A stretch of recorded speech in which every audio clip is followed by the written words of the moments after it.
You know what? I do belong. I do belong on Capitol Hill. In many ways, Washington is the center of the world.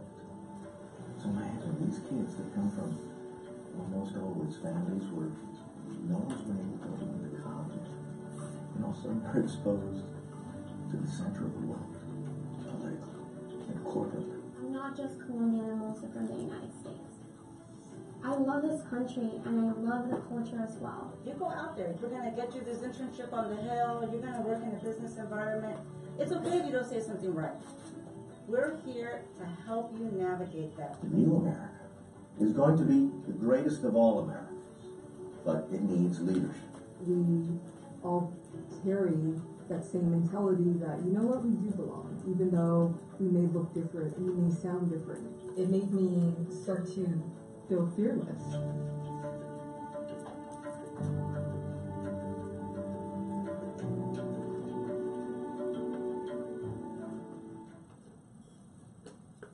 So please wait for our campaign to come, and when you see it, please share, follow, retweet.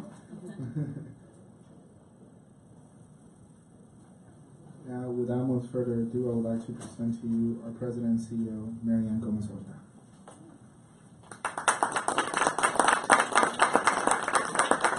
I still cry every single time I see that. Isn't that crazy? So one of the things that we do and the reason we did that documentary and we've got this short trailer is, so I'm going off a little bit off the scripture of Juan because I know I'll get in trouble with him later.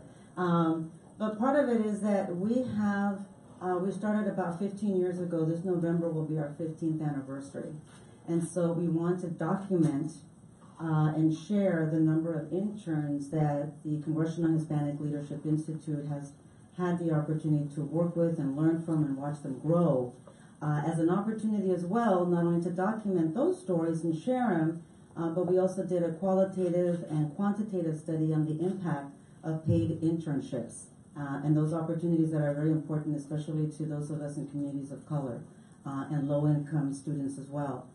The other piece we're going to be doing with that is then launching an endowment campaign kind of around our 15th anniversary to make sure that we get support to have even more internships. And so Juan decided, let's show that because I have a feeling we have a number of interns, and the summer in Washington is always fun just to see the number of interns who are here. So by a show of hands, how many are interns this summer? Raise your hand. Woo, all right, I love it. How many of you are thinking of serving in public service as a civilian or a elected official? Raise your hand. I love it, even better. Okay, so Max, make sure you take those pictures because we're going to need those faces and names later. So we also wanted to show the support that we've always received from many of the other sponsors and board members. And again, it's an opportunity to really document and to celebrate internships. This is not reserved, so come on over. So thanks again. I appreciate the support for any of the interns. And so for the rest of you who are not interns, I know you're supporting the interns and you see the importance and the value. And I know at some point you were also an intern yourself. So thank you again for that support. So today we're here for quite a different topic here. Today we're here to talk about freedom of the press. Let me give you a little bit of background before I pass it on to our board member and moderator for today, Angela Arboleda. I also need to preface this by saying we're expecting Congressman Mario Diaz-Balart to walk in and provide his perspectives. He's one of our founding congressional board members. And for those of you who are here and for the interns that are learning how this works, we basically stop for the member of Congress and then we proceed after they make their remarks. So whenever he comes in, we'll give him the floor. The CHLI congressional briefings is basically a series, and we hold briefings on the Hill on a quarterly basis. They're basically to facilitate an in-depth dialogue on a variety of topics. Most of the time, they're very business-oriented and how they impact the Hispanic community, in particular the Hispanic American community. We are a pro-business, pro-trade organization, and so we're one of the few organizations that as well looks at what's going on around the world, not only in the U.S., but how the world impacts what we do here and how what we do here impacts our neighbors around the world. This particular briefing, and I know Angela will get into it in her remarks, of how we format the topics for our briefings throughout the year. And she will share with you how her committee, the programs committee, develops those programs for the rest of the year. I heard the congressman in the back of the room. So, right on cue. So let me make sure that I go ahead and introduce him, and then right after that, and he provides his welcome remarks, I will come back and then properly introduce our moderator. So for those of you who don't know, and Congressman, just so you know, from a background perspective, we have quite a number of interns this summer, and I know you have interns in your office too. So I don't always give a lot more description of the congressman, but because we do have more interns and some new friends, I want to do that. So Congressman Mario Diaz-Balart is one of the founding members of the Congressional Hispanic Leadership Institute. He's one of the vice chairman of the board of directors. The other vice chairman is Congressman Henry Cuellar from Texas, who's also going to be stopping by here later this afternoon. Congressman Mario Diaz-Balart is currently filling his 8th term in the U.S. House of Representatives after being elected to the U.S. House of Representatives in 2002 to represent Florida's 25th Congressional District. Do we have any folks from Miami here? Florida in the House? Oh my God, they're in the front row. Oh my gosh, I love it. During his tenure, Congressman Mario Diaz-Balart has been renowned for his passionate service to his constituents, to the state of Florida, and to many abroad, acting tirelessly in defense of rights and liberties, promoting economic that should be granted to civilians under a democratic form of government. Please join me in welcoming Congressman Mario Diaz-Balart, CHLI's Vice Chairman.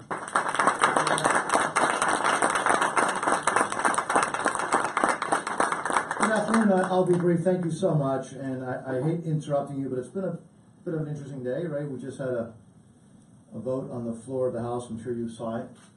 That in essence dealt with three things. It legalized not only the DACA individuals, but the Dreamers, much larger population, about 2 million people. Not only did it legalize it. Number two is it would have legislatively forever stopped the possibility of ever again separating minor children from their parents on the border. And third, it would have secured the border. And unfortunately, sometimes you see that even though people talk about wanting a solution for those three issues, a lot of folks who sometimes talk about it, then when it's time to vote, we're not there, and that's unfortunate, but just know that do not think that that's the end of the story. We're going to continue working until we get these issues solved. Let me, again, Mary Ann, and to CHLI staff and the board of directors, the congressional board, all of you, thank you for what you do. You have an illustrious group here, so I will be brief. I don't have to tell you that regrettably there are still places around the world where the press is brutally suppressed, freedom of press is, and places like Iran and Syria and North Korea and Communist China, Russia, frankly, are some of the most oppressive regions in the world as far as lack of journalistic freedom. In our hemisphere, our independent free press is either severely curtailed or frankly entirely prohibited in countries like Cuba, Venezuela, Taiwan. Freedom House, for example, rates all over the world. And Reporters Without Borders also ranked Cuba and China among the bottom 10 countries in the world for press freedom. And I don't have to tell you what that means. You cannot have free societies without an aggressive free press. And as somebody in the public limelight, yeah, you'll hear people criticize about reporters and stories and press, which is, by the way, also fair in free societies. But without freedom of the press, then that accountability goes away. Without freedom of the press, frankly, it is impossible to live in real freedom. So I want to thank you all for participating. I want to particularly thank this very impressive group of folks who are going to speak to you today on an issue which is not only important, it is essential if we're going to live in freedom. So thank you very much, and I appreciate it. I apologize to all of you for the interruption. Thank you very much.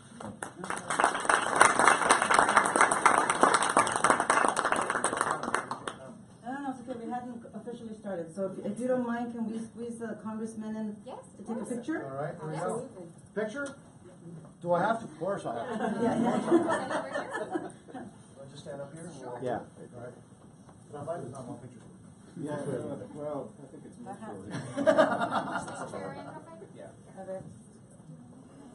And Victoria and Susie and David, our board members. This is a pause for a commercial break.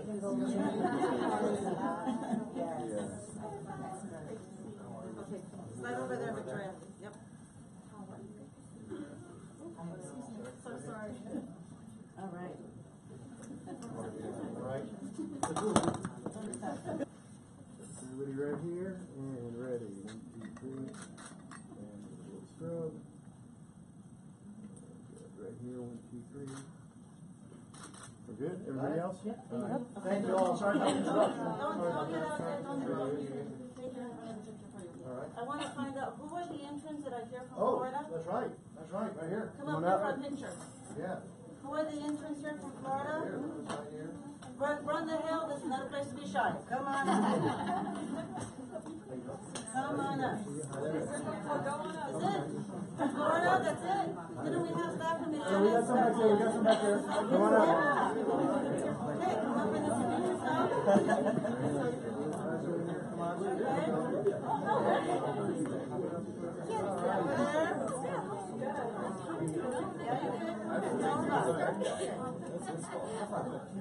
And right here first.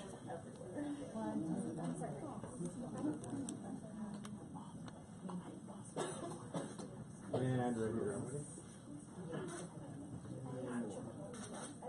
Got it? All righty. Thank you, Congressman. Thank you. Thank you all. Thank you. Thank you, Katrina.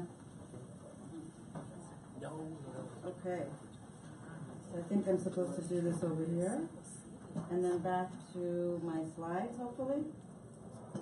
So, since we're talking about freedom of the press, I thought it would be also important to kind of set a couple of other reminders so that we can kind of get grounded here. So, the First Amendment, as part of what we're talking about here today. So I'm going to read this to make sure that we kind of all absorb the framework. So Congress shall make no law respecting an establishment of religion or prohibiting the free exercise thereof, or abridging the freedom of speech, or the press, or the right of the people peacefully to assemble, and to petition the government for a redress of grievances. Okay, so we want to make sure that we've got, oh, sorry, Jerry, you just missed the congressman. Oh. But you probably see him more often than the rest of the panel members. So again, I just want to make sure that we have a frame of a reference for this. And let me share with you 2 more slides, this one and the next one, and then I believe Juan will come back up here and introduce Angela. In regard to the First Amendment, this means that the government may not jail, fine, or impose certain circumstances. The First Amendment does not protect speakers, however, against private individuals or organizations such as private employers. Free media and freedom of the press are key instruments of social autonomy. They are indispensable safeguards that allow you to take part in the system that governs us by creating a relationship of accountability and responsibility between those who hold public office and constituents. In particular, in this World Press Freedom Index that you'll see, this was basically the report from the 2016 information. So you'll see number 1 in terms of free press was, or freedom of the press, was Finland. The United States was number 41. Number 180 was Eritrea. I'm sorry for some, this is in Africa, so I'm sorry for those of you who know how to properly pronounce the name of the country, I'm sorry. And moving forward, this is the visual that, for those of you that have also been in the museum, have seen this map in there as well, right? When you have this big map that tells you about the freedom of the press. In 2018 so far, this was really so far captured from 2017. Number 1 is Norway. You see where it says good situation, and then you have satisfactory, the noticeable problems, difficult situation, and very serious situation. Number 43 is the U.S. We were 41. is measured here in 180 countries. It's determined by pooling the responses of experts to a questionnaire. This qualitative analysis is combined with quantitative data on abuses and acts of violence against journalists during the period evaluated. The criteria evaluated in the questionnaire are pluralism, media independence, media environment and self-censorship, legislative framework, transparency, and the quality of the infrastructure that supports the production of news and information. So again, I want to make sure that we've got some background for the discussion. Again, this is not about just the freedom of the press in the United States, but around the world and how we all impact each other, because at the end of the day, especially now with social media, we're all neighbors and we're all U.S. and world citizens. We look forward to this dialogue in which we will examine the freedom of the press as a cornerstone of a social democracy, as a civilian tool as well. So please, another round of applause for our panel as they get ready, and Juan is going to introduce our moderator.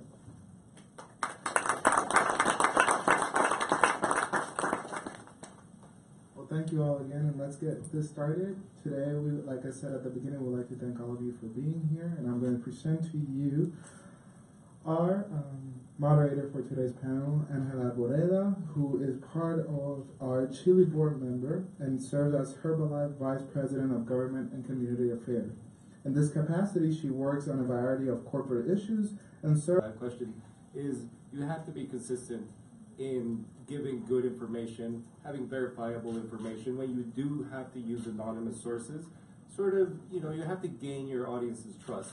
If you get called out for providing fake news and the claim is proven against you, that's when you start losing trust. So our initiative has just been good editorial, and you don't always want to know how the sausage is made. Sometimes there are fights between reporters and editors, but that's normal. That's any workplace. And do your job, do it well, and stick to the ground rules. I mean, I would agree with Rafael. I don't think that anything has changed as far as good journalism is concerned, what it takes to make a story, who your sources need to be, how many you need to have in order to feel confident about what you're putting out there. And that's why, thankfully, we have multiple safety nets or safeguards around us through managing editors and news directors and so forth. So I'm not the first and last pair of eyes on a story before it ever hits air. I'm not. There's probably, at least at our level, there's 4 or 6 different people that play just on a local level, much less when you're getting into a national story. And then you're really having multiple people look over something. And sadly, just as a society, we are really good about remembering when something goes wrong. We're not so great when recalling things when people get it right.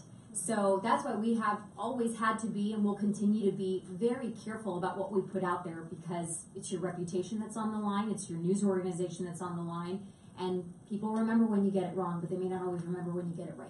Mm-hmm. Yeah, I think for Univision, aside from what you both have mentioned, and Rafael, of being careful in fact-checking everything, having several pairs of eyes check everything. One thing that we're trying to do also is kind of get closer to the people, to the audience, and we do that a lot through different and new tools in social media. So something, for example, using, for example, Facebook Lives. So before, I think people started distrusting traditional media in a way that they feel they're too removed from them, from what they're actually experiencing. So sometimes we find that when we go out on the field and report, and they're kind of like, oh, why aren't you guys here reporting? What do you know about our experience? So something that we try to do is do these Facebook Lives, for example, that we ask for questions from the audience, right there, and answer them right there, and kind of say by name, oh, thank you so much, Lucia Jaramillo from, Houston, Texas, so that they feel that we're speaking to them, and that it's not, we're somewhere in an office, all, wearing makeup and removed from them. So I think that's something that's changing now, that we have to do also to get closer to what they're thinking. And so, since I'm kind of on the opposite side, right, I agree with, to echo what Erica says, right, is of course we always forget what was said right compared to what was wrong. So with that point, for our office, right, we have a strategy of trying to avoid opinion pieces, because now that we're living in this 24-hour news cycle, right? Now we have a mix of both news and editorialization, right? In Fox News, CNN, MSNBC, you pick your audience. So we try to avoid opinion pieces and stick to the actual reporting itself. And then to Juliana's point as well, is we stick with a lot of Facebook Live initiatives, Twitter initiative, going live on Facebook or Twitter to not only keep our audience, right, but since again I'm not in the media, I'm on the communication side of a member of office, a personal office. I'm not only trying to capture my core base, right, I'm trying to expand that and trying to get other people to and eventually vote for the congresswoman. So again, that requires us to avoid editorializing as much as possible. We try to avoid vilifying people. So my boss is big on civility at this point. So we're trying to push, hey, we're a trusted voice out here. We're not going to just be vilifying the people on the opposite side. We're looking for solutions. So, Dominique, just to follow up on that piece, can you tell me or give us an example of things that you have heard from your constituents, from the Congresswoman's constituents, regarding the mistrust or the confusion when it comes to media? Do you hear from them in that regard? Of course. If you want to go to our Facebook and Twitter, you can see all that. So we hear from both sides of the spectrum, right, the political spectrum, both the left and the right. A lot of times we lose sight of the fact that if you're Democratic or the left, that you only hear from the right, and that if you're on the Republican side, the right, that you only hear from the left. And I actually don't think that happens. You hear from both sides. So for us, that's where. Great. So next question. Many people nowadays utilize social media. I think Juliana has touched on that. Platforms such as Instagram, Facebook, Twitter, LinkedIn as news outlets instead of or in addition to traditional media like TV and print. How does your company or your outlet use social media? What are some of the things that you're looking at to do different in the future to accommodate to those moving trends? Well, nobody wants to give away trade secrets on this one. I mean, everybody has to individually use social media. I don't know of, I actually do know of one reporter who doesn't have a Twitter account, and the rest of us set a Twitter account up for him. There's always a guy who's walking around with a notepad while we're all walking around with phones, and that's great. The companies have to have a social media expert. That's not even a question anymore. Reporters, you're better off if you do a lot of social media. I will admit I'm terrible at Twitter. I'm still of the generation that calls it the Twitter. Probably the youngest of that generation, but still in there. But I think what's important about social media right now is anybody can have a platform, and it's similar to any change in communication over history. This is a very similar time to sort of the Gilded Age when the newspapers became really massively spread out, and you have people like Hearst, controlling certain things that probably the media shouldn't be controlling. I'm not going to point fingers on this one, but there are outlets who exhibit similar behaviors. History doesn't repeat itself; it rhymes, kind of thing. But with that power comes a certain responsibility, and any individual can build a Twitter following, and that individual's responsibility grows with his Twitter following. We have this innate responsibility to use these new tools with the same ethical guidelines that we would use the old tools. I mean, I would echo those sentiments. I think every single person in this room, I'm almost certain, has their phone in their hand, and so that's where we naturally are as a society today. So we're going to meet you there. Otherwise, we're going to lose you. So we're on these devices to begin with anyway. So my job is to communicate with you, what I'm working on, and through that way we have a different relationship. Social media kind of has a way of uniting people, and it brings sort of a close quarters type of relationship with folks. But we try to look at those mediums that we are already on as a society and meet you there. And meet you there with good journalism, with process journalism. Hey, here's how I'm starting my day. Here's what I'm up to next. Oh, this is me and my photographer. We're working on our piece. It airs today at 5:45. Hope to see you there. And taking you on through the process where maybe before, a lot of that we just didn't have that, or we didn't do that, because now we can do that in lapses of 15 seconds or 30 seconds. And so it's just an opportunity to take you along through the process as well. And I think we've just gotten better at meeting our viewers where we already exist anyway. And the same with us, right? As Erica says, is especially for members of Congress, people in here, our interns, our staffers from other congressional offices, right? Social media is the way that we bring DC to our district. So for our office, we push that heavily using dynamic means, right? Whether that be, again, Facebook Live, Twitter, photos. The other thing that we've started to try to focus in on is providing an insider's look, breaking down the wall of just, hey, I'm your member of Congress, I'm here to vote for you and talk about what's important and what's not. Hey, let's provide a little bit of a background behind the scenes. What is she? She's a regular human being, so she had eye surgery recently, so today we posted a photo of her back on her job. It's very casual, very light. People like that kind of stuff. I would definitely, echo the same sentiments that you have expressed. I think for us, it's definitely a challenge as speaking from the digital part. We have to always be keeping up with whatever technology is coming out next. So, for example, like you said, Erica, like people are on their phone all the time. So incorporating, for example, like push notifications and kind of being innovative with that. And trying to speak always with like a more casual tone too, because sometimes you lose people that way. So that's something that we try to like keep pushing, and it's definitely a challenge too.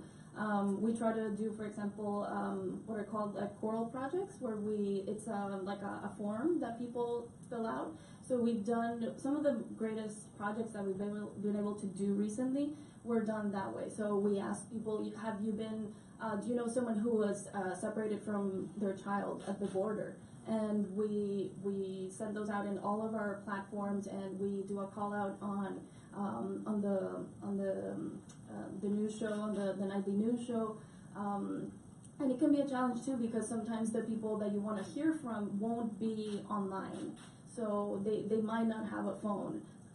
So if, for example, like we also asked if you had been harassed at work, we got a lot of answers that way. That was a little bit easier. But it's definitely, something that we're always trying to be at the forefront, with, for example, with Snapchat. Like that was something that I had never done before I started reporting on the campaign. I learned to do it the first time I was covering, it was when Hillary Clinton won the primary in New York. So we're using Snapchat, but using the same tools of verification, of fact checking, of double checking everything that we send out, but just in a very different, fresh and new format. And that way you're informing a newer and kind of expanding your audiences, like Dominic had said. Can I add to that real quick? I think that's a crucial point you pointed out there.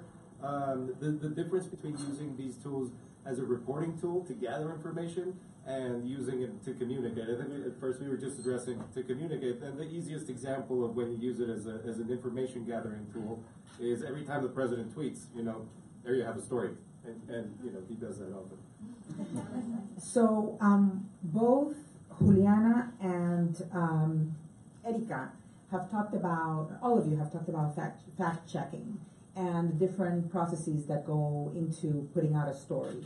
We see that according to the Washington Post study, a lot of Americans feel like there are made up stories all the time. So you guys have talked about that you'll check and fact check things over and over. Can you give us a little bit of a, kind of like a peek into your world and how that's done? Sure, yeah. So the very basic thing would be having like at least 2 source confirmation. You know, that's somewhere where you start out. I'm thinking, for example, when you're doing a breaking news story, something that, you know, there was a bombing at an airport or something like that, and it's like all hands on deck, and you started the very raw, like basic level of like what is going on. So you start looking at, you know, for example, like government Twitter accounts, and it can be, you know, the French police, like the local police, they all have like different accounts. So you check, okay, they have it here. What other agencies, like news agencies, have it? So that's kind of like the hierarchy, like the tier of, you know, how information is gathered. So you check if, for example, if AP has it, you see it, you know, it's in your radar, but you don't report it right away. So you wait until there's at least like 2 other like major news media organizations that have it, or local media, or local police. Once you have it out there, you obviously double check that, you know, with your editors, that everything is squared away. And you keep double checking if something, you know, there's like a number, the number of deaths is different in one and the other, you always take like the more conservative number. So I think that's some of the ways that you can kind of, you know, watch your back with that. I think some of that perhaps mistrust also comes with our responsibility to debunk the areas, the wording or the numbers that maybe somebody put forward, but they are in fact inaccurate. So you can say this is what was said when in actuality this and this happened. You know, I think also because of social media, right, it's a double-edged sword, and it is incredibly helpful to help us get information out, disseminate information, try to get it to you as quickly as possible, especially in a breaking news scenario when you've got to know this information. At the same time, we also have a responsibility as to what we allow on our screens and what we allow into our feeds. So I know that what I allow into my feed are trusted news organizations. And so the second that I start seeing things that somebody else is sharing, or hey, I don't know where that came from, or that I know that was clickbait, it was, you know, good video with strong wording, text, but I've never seen that source ever. I don't know where that news organization is from. I don't trust their reputation. So why would I go off of that? And I think that we have to ask ourselves that as viewers. You know, it's very easy to comment and to share something, but what are you sharing? Do you know where that's coming from, or do you know who's been working to put that out there to get you to share it?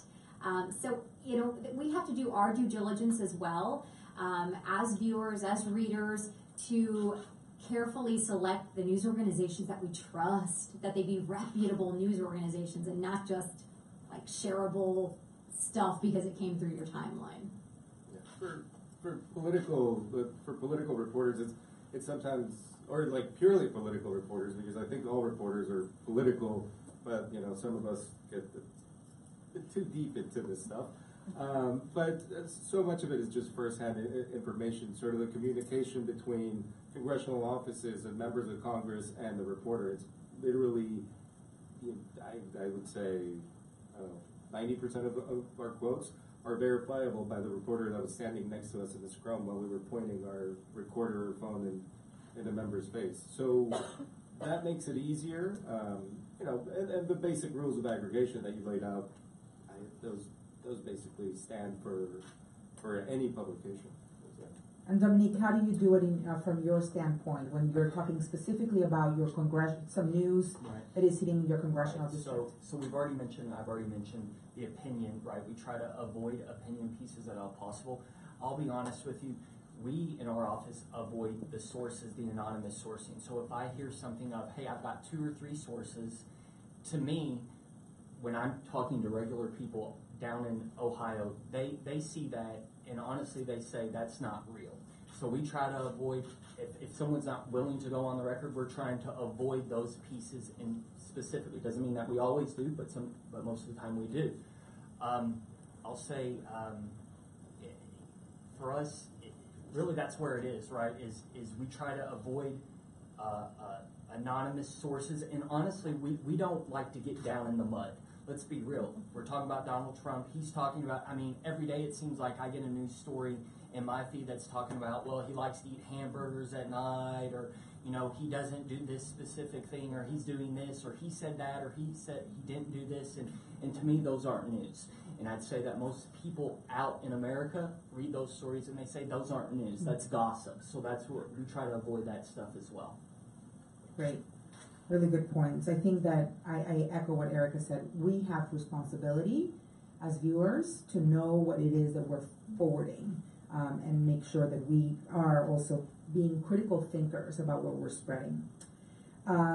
Okay, so this question is for you, Rafael. How do you see the future of print media? I know that you have your multimedia, I know that you're on the website, etc., but you do have paper, a newspaper. And for all of you, as reporters, what do you think is the future of print media, and how do you think it's going to survive alongside with digital? Well, I mean, always a tough question when you're not on the business side, but luckily in a previous job I was on the business side. We didn't have print media, but it's important to remember why print media actually started disappearing. When you know, 10 years, 15 years ago now, the Washington Post sold you a paper that was this thick at, what was it, $1.50 maybe? Whatever it was. That was less than it cost them to print it. And the full page ads in there, you know, the Ford and the Washington Post, it's probably all the Virginia military industry ads, you know, Boeing and such. Those didn't cover the price of getting that paper made either. What covered the price of getting that paper made was the classified ads. And the second Craigslist came up and made classified ads free, print media as a source of revenue, as in the traditional source of revenue that it had been for about 100 years, it disappeared just overnight. That was a problem. That was what we were getting over when social media came in, and we had this discussion. So what's its future? It depends on every company. I don't think and I'm not privy to these discussions, of course, but I don't think the Post or the Times are going to get rid of their print anytime soon. I'm not even privy to the discussions within the Hill, so I couldn't tell you if that's a conversation they're having. It's useful in certain ways. In Congress, I know a lot of members like reading the print version, and if they get something in the print version, they'll pay more attention to that than whatever they get forwarded. Or you seem to be agreeing with me. And they've told me as much. So right now, it's still important. Frankly, I mean, 30, 40 years from now, that's looking very forward in the future. I mean, printing stuff on paper might be illegal just on environmental grounds, you know, and completely impractical. I mean, if we have these phones right now, imagine what they're going to look like in 30 or 40 years. Who wants it? I love reading the paper, but you know, if the Kindle gets better, maybe I'll give it up. I think something that I think you're definitely right. That's what we also feel in Univision Digital. We talk about like what's going to be the future of digital media too. That's the question of revenue always comes up, and like how can you if people aren't paying for news online, then how do you adapt and create like new models of revenue to sustain that? So I think that's definitely a question that for a lot of digital media that it's kind of settled, like that print media is not going anywhere. It's like it's hard to you can adapt like some of the strategies that they've used before, for example, like subscriptions and memberships. Working at Slate, for example, that was something that was always part of the question, like how do we, because it's not enough with advertisement. So I think with print media, it might become a question of getting like more elite subscribers and the having very loyal subscribers as well. That's something that Slate really like doubled down on, to have like a Slate Plus membership where you get like inside access to the writers, their lives, like how they create the stories. So you have to create this added value for people. So maybe you have like very fancy paper, that's something that you can save, more like a magazine. So maybe that's one direction that it could go. Great. So this question is for all of you. The reason why Chile cares about the freedom of the press is because we focus on international and human rights topics. And we believe that the freedom of the press is one of the most basic rights. We care, our chairman and our members of Congress and the entire board, we really care about human rights in this country and in the region, in Latin America. So in your own words, can you tell us why do you think freedom of the press is important for you or within your outlet? And if you are, if you were born somewhere else or if you have connections to the region, you can also add that to your answer. So I'll start off. I heard before that the news is the first draft of history. So for me, the freedom of the press is essential, right? Because not only are you reporting the facts, but literally you're the ones that are, for lack of better words, creating the textbooks for world history, U.S. history that students are going to read in the future. Sure. I mean, well, I think you only need to look to those maps and sadly those countries where they don't have the First Amendment, where they don't have that blessing to live in a free country and to have a free press. And I think oftentimes we take that for granted, and we really need only look to those countries to recognize what we have, and that between, I don't want to say a hostility toward the press from officials and so forth, but that is healthy. There's checks and balances there. It's supposed to be there. That's what our founding fathers established this for. And so we have a very healthy country and democracy, and thankfully we have the First Amendment, but all those many other countries that we discussed don't, and you see how it impacts their societies greatly. But it's healthy. It's vital to our democracy. I think, well, in Univision, it's very interesting because we get to see it firsthand every day. Basically, half of our newsroom is Venezuelan now, so that's something that they lived in their own skin. Like, we have our photo editor and one of our investigative reporters. Like, they were harassed by Venezuelan police. Like, the photo editor, he had his equipment smashed.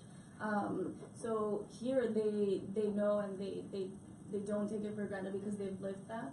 But we see it every day too because we collaborate with a lot of news outlets throughout Latin America. So, for example, with El Salvador, we collaborate with El Faro, and for them, it's another universe because they're also, and in Mexico too, like, they're not only getting repression from their government, but they're also getting harassed and persecuted by all kinds of other agents, like the narcos in Mexico or the gangs in El Salvador. So they've been also threatened, and for us to work with them, it's something that we appreciate a lot, and we send people there all the time too. And they're in Nicaragua, for example, also with the recent repression that had been going on, we were working closely with the local media there. And for them, what we hear from them is that we have a very special situation here in the U.S., but that we have to also be on the lookout to protect it, because it is also under attack by very different forces, and that's something like the public opinion. The Gallup poll that said that half of people think that some news is fabricated is I found that very disheartening and almost shocking, because sometimes you can get some facts wrong, but actual reporters that go out and fabricate entire stories, that's very, very rare. But the fact that people just don't know that, you see that there's a lack of media literacy in this country. That is almost, it's another kind of threat almost, because if you can be reporting it, you might have the freedom to report it, but if nobody believes it, if nobody's hearing it, then what's the point? And if you have elected officials who are also kind of giving credence to that, that's really something that we have to fight back with good reporting, with fact checking, with also, I think something very important that Dominique said was also how, and Erica said too, which sources you choose and what you choose is news. So not everything that the president tweets is news, even though it's official record. But you can just, it's like what you choose to tell people. That's also like the credence that the trust they're gonna have in you. I don't know if anybody noticed this little pin here. It's more to do with a World Cup, something going on in Russia. But I am from Mexico, and to answer that part of your question, what answers that part of your question is the good news of what we do have here. This thing, the Congressional Press Pass. This is in here. We're allowed to. Everything short of harassing the members. I'm sure you'll agree with that. Well, maybe you won't agree with short of, but we're allowed to do that. We're encouraged to do that. For the record, when the congressman said we didn't want to be in the photo together, that was a joke on both sides. We have a very good relationship, and there are politicians in this country on both sides of the aisle that take the First Amendment very seriously. A recent example was Jim Jordan from the Freedom Caucus, representative, and Jamie Raskin. Two totally opposite. Very conservative and very liberal. They got together on a bill that protects the freedom of the press. I won't get into the details of the bill. You can Google that as well. But to hear two polar opposites politically speak in the same way about protecting freedom of the press is a huge difference from, in Mexico, I've only ever tried to do one congressional, it wasn't even a story, it was a survey of members of Congress on issue X. I don't even remember what it was. It took me about 3 weeks to get each meeting to talk to them for 5 minutes. You can't do a story like that. If it takes you 3 weeks to sit down with a person, your story's dead. Your story was dead, if it's 21 days, it was dead 20 days ago. So there is good news here, and I guess that's why in that map, Mexico was red and the U.S. is only yellow. Let's try to keep that hue in the yellow to green to blue side. Thank you. Okay, so by show of hands that there is many interns in the room, many young professionals, and many of them are perhaps looking at a career path. So what advice can you give upcoming communications professionals, whether they're going to be working for outlets or whether they're going to be communications directors, communications assistants, either on the Hill or off the Hill? Also, what trade associations should they, as new professionals, be looking at and getting in touch with? Can I say NAHJ? Yeah, absolutely. Yeah, especially there's that. They give money to an intern every year, every semester. Scholarship, yeah. Oh, there you are. Yeah, exactly. It's good. I know people who've gotten it. So yeah, if you want to be in that, definitely NAHJ would be. Well, I think just at the core of all of us that are in this business, I think is because you're inquisitive in some way, shape, or form, or maybe you're particularly inquisitive in this avenue of life or on this topic. So I hope that if you're studying this, it's because you have curiosity, because you question things. That's a good thing to do that, and you should if this is what you want to do. I would say I love. Some people would say, hey, after this many years in the business, I'm done, or whatever. I don't see it that way. I love what we do. You will never have 2 days that are alike, and I don't think you get that in every business. So stay the course. More power to you. So to Erica's point, I agree. I'm going to agree. Right? There is no stupid question, only stupid answers. So to be inquisitive, to constantly ask questions, to be proactive, to go out of your way. Hey, if I'm not doing anything, hey, do you have something I can help you with? I'll tell you, we're all in this room. We're all extremely talented. Everyone in this room is extremely smart. So how can you differentiate yourself?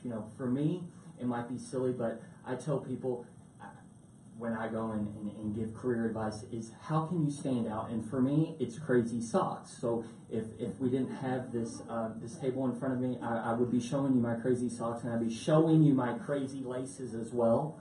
I know that sounds silly, but I cannot tell you how many conversations I've been able to start with both people on this side of the table with me, reporters, and with other of my colleagues and peers, based on just my socks and my appearance. So what is that? So they're super monkeys today. Super monkeys. Okay. There you go. There we go. And the laces. Also showing off your yoga skills. I know, that's a very good stretch there. Career, and you can apply that in so many different ways. I went through journalism school, and I have some mixed feelings about it sometimes. And I would get this from my professors in school, and they would say, like, don't study journalism. Like, that's something that you can learn to do later because it's like a trade, and that's something that you learn to do by doing it. So that was one line of advice that I found. It was a useful perspective, at least. If not, I don't regret studying it, but I appreciate that, because their point too was that as a journalist, you get to explore so many different parts of life at so many different levels. You can interview a congresswoman one day and then talk to an undocumented farm worker the next. So by you, like, for example, taking very a very varied coursework throughout your college career, and take a film class, like a foreign film class, and take something like, biology or genetics, or, all of these things. That's something that makes you richer as a human being, but make you a more complete person, to when you're going to get hired. Like, about so many things that's something that you can bring to the table once you are either a reporter or you're a communications person with an elected official, or maybe that's something that you become a documentarian, a filmmaker one day. But it's something that if you're in the communications field, that you are passionate about inquiring, about your curiosity, and about communicating to other people. So you can adapt that to many different ways. Thank you. Well, help me give them a big round of applause.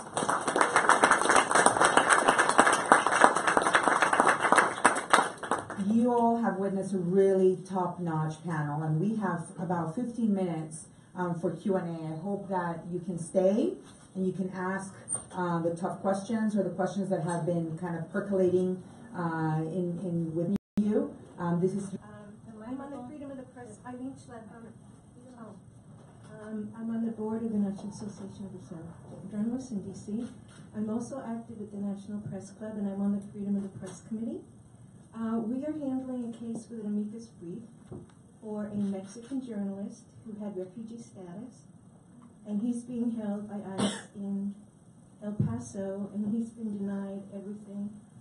We have a court case through Rutgers, and he's been held for 10 months. Somebody slipped a phone to him, and he gave us a 1-hour report on the conditions there for him and his son. He also has a fellowship to the University of Missouri journalism program. He's backed up by everybody, and we still can't get him out. So I want to know, how do we, as citizens, what do we do? Well, I guess I'll start, right? So, naturally, you have to use your voice, right? And it's not always going to be easy, right? Like, you don't get the answer immediately. Sometimes it takes a lot of hard work. Again, just from personal experience and seeing how this place operates, is if you do get enough pushback from people out there, that eventually maybe you won't get the outcome that you like, but I think that ultimately people will be more receptive to you. I'm just talking in general, right? But for you, I think that's what I would say, is that you need to use your voice, whoever your member of Congress is, and be sure to tell them, and maybe you start with members of the Congressional Hispanic Caucus, right? Okay. And we're still getting 8 months now. Right, is that one member, just Congressman Beto O'Rourke? We have the amicus brief was signed by every journalism group in the United States. Right. And so again, you've got one member, and that's fantastic. But like I said, there's strength in numbers, so it's not only just you, but you have to get more members of Congress. So I would encourage you to, maybe part of the strategy is you've got the journalistic side, the reporting side, communication side. Maybe it's time to reach out to the Congressional Hispanic Caucus, right? Or maybe it's not just the Hispanic Caucus. Maybe you reach out to the Congressional Asian Caucus. Maybe you reach out to any of those caucuses. The Progressive Caucus as well could be a place to start as well, and trying to get more than just Beto or Rourke on it, again, there's strength in numbers. That's what I would say. And I have one question for you. So the goal is to get him asylum granted or to release him He had asylum for 9 years under the previous administration, but there was something that wasn't signed. He got an award at the Press Club for representing Mexican journalists because he was threatened, which is why he got asylum. And 2 weeks later, he'd been here 10 years. ICE picked him up at his truck stop in New Mexico and drove him to the border. Somebody pulled him back, and he's now in detention in Texas. And there's another journalist from El Salvador, but I don't have the details on that. In ICE picked him up too. But this one's big. Yeah. And what is the goal? Like, what is your goal to get him? We called it a freedom of the press amicus because he has nothing against him. Yeah. So you want to get his asylum petition, immigration reform, and all of these things that are so complicated right now, but especially with asylum seekers. Consider it a civil rights issue. Is there another question? No.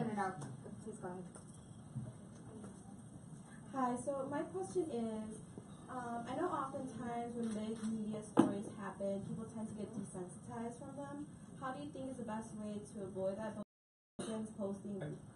I think it's easy to get desensitized as a professional to the everyday sort of political comings and goings. You know, when things are normal.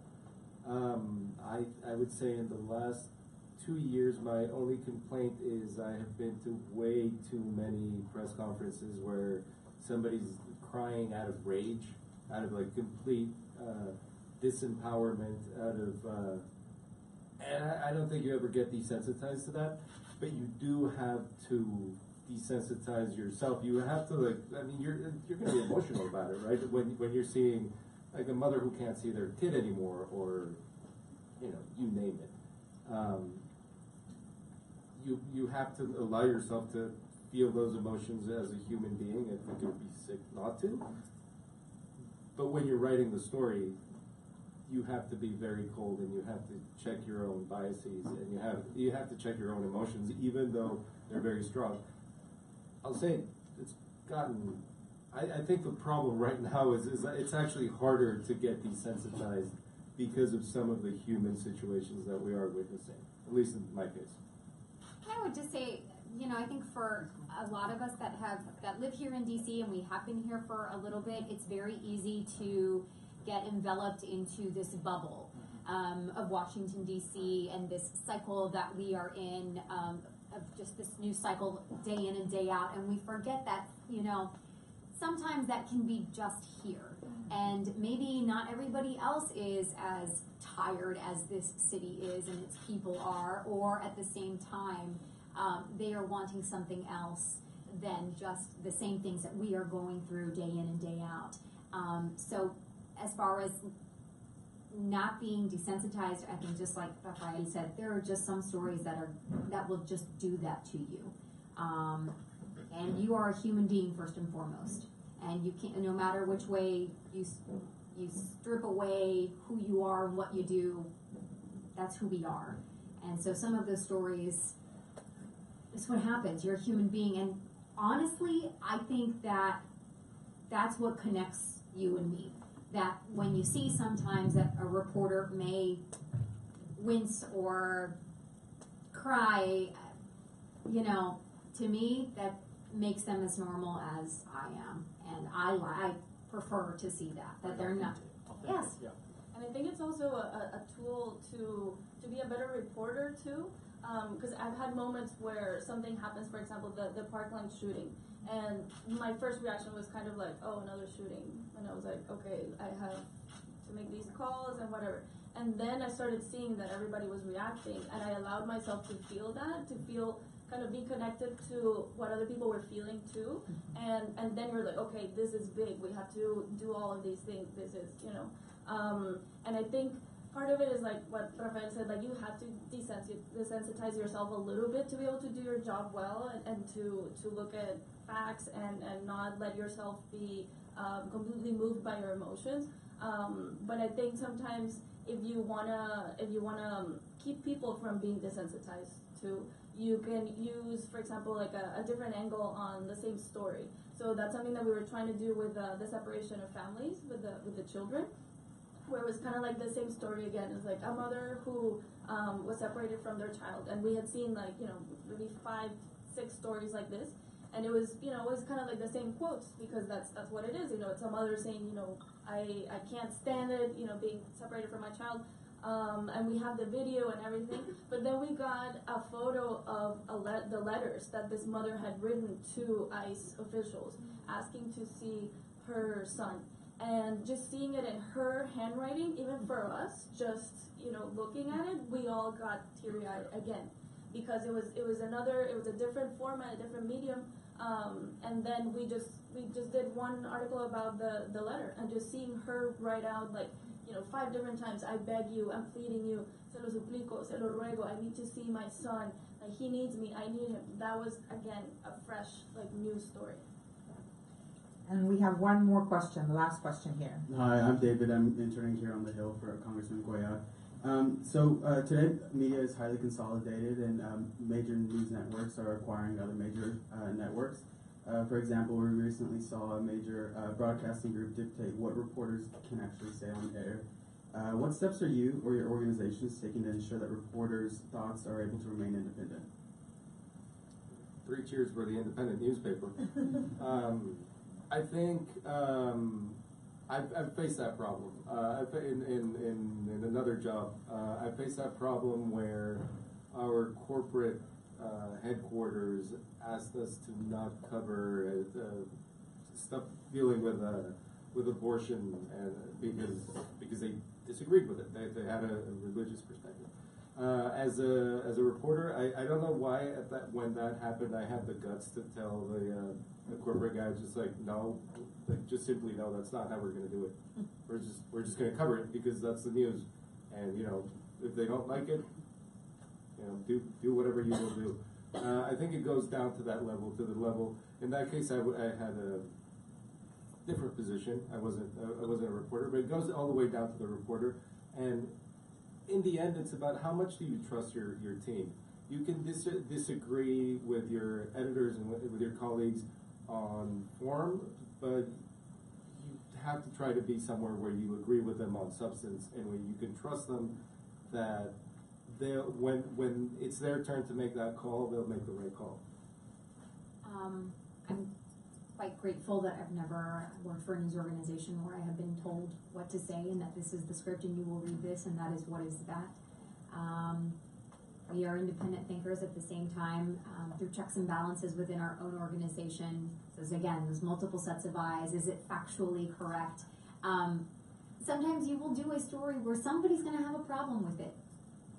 Suele pasar. But you also have to know why you started that story to begin with. What was the issue here? Why is it still a story if you're covering it? And very recently I had a discussion with the managing editor. Hey, just want you to know, my piece airs today, tomorrow, whatever the case might be. You're probably going to get a call from this guy because he doesn't like the fact that I'm doing this, but remember we did it because of X, Y, and Z, and laid everything out clearly. It's not, but I think if you do your job right, I think somebody's going to have a problem with the way that you did it. Right. Yeah, I think for us, something that's useful is to keep in mind what your commitment is, and that your commitment is to the audience first and foremost. And I think for us, I'm also lucky enough that I've never had to face that. I don't know that that's ever happened at anywhere that I've worked. We have gotten some pushback and some hostility from this administration, as I think it's known that Univision has had.